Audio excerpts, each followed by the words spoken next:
خدمت شما ارز کنم که ما حسینی ما یه حسین نسبت به بقیه حسینی این دوره برداره تو بحث فرهنگی خیلی فعالیت داره. یعنی الحمدلله با وجود آقای غلامرضایی تو بحث فرهنگی فوق‌العاده زمان میذارن، بچه ها وقت میذارن.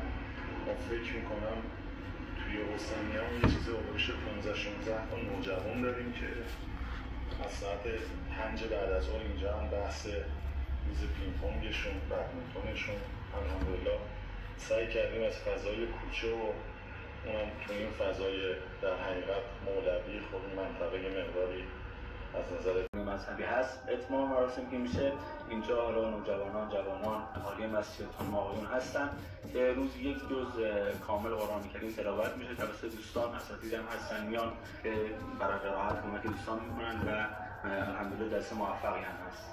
و نقش این فعالیت‌های فرهنگی و مذهبی در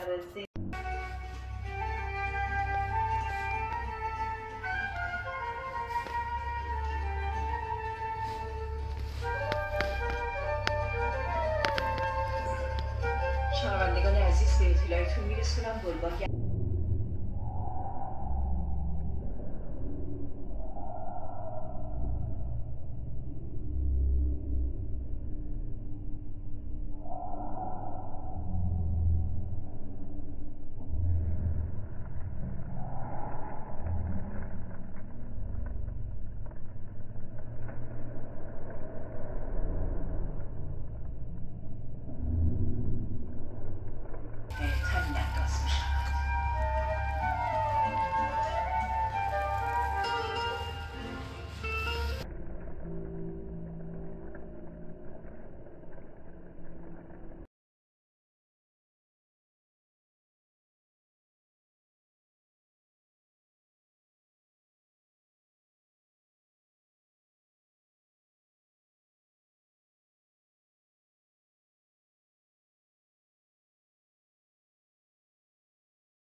نیست. اون تاثیراتی که رو آدم میذاره انگار آدم قبلش کسی بهتری بوده، عوارضش جالب نیست. هر چیزی ارزش تجربه کردن نداره.